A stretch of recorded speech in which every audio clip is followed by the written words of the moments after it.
Packers and Saints. Packers won 37-30. Drew Brees looks old.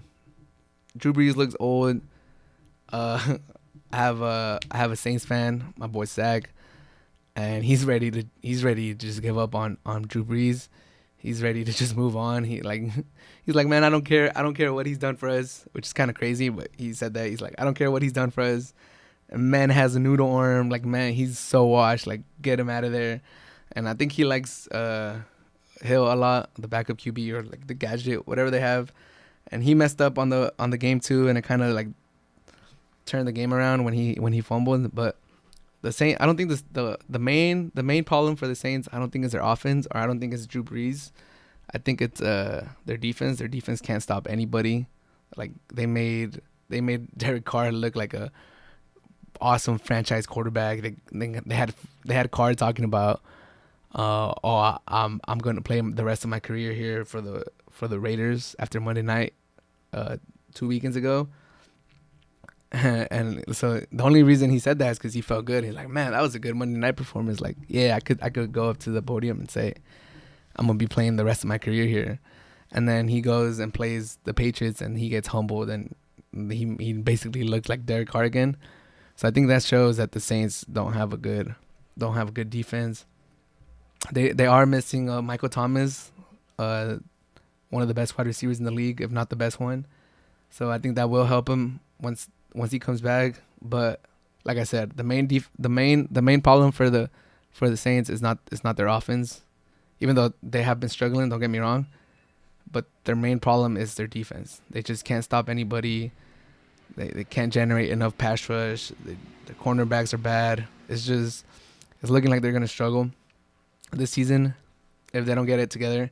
And it's crazy because I think Drew Brees was considering retiring, and he came back just because he thought like he had a good team and they could run it back, and this could be their year. But it's not looking so good, man. Like their only victory was against the Patriots. I mean, not the Patriots, the Bucs in week 1 when they were barely getting their feet wet, or they're getting together, and seeing how they were going to play with Brady and their new system.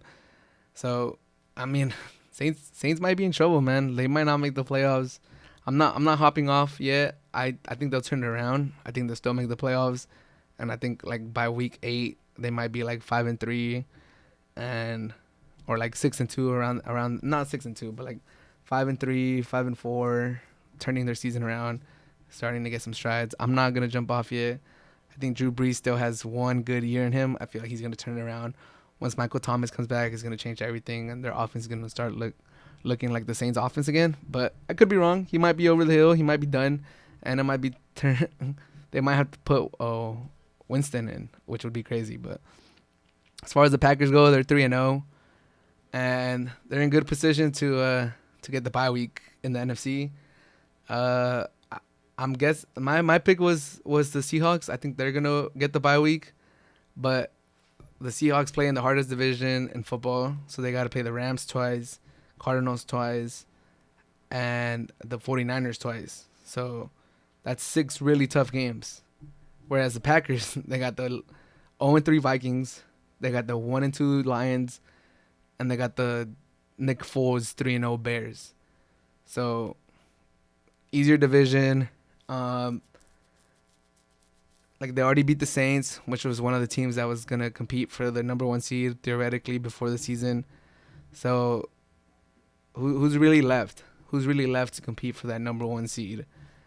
Seahawks, like I said, iffy because they're in a tough division, and nobody from their division is gonna really challenge them except the Bears. But I don't believe they have.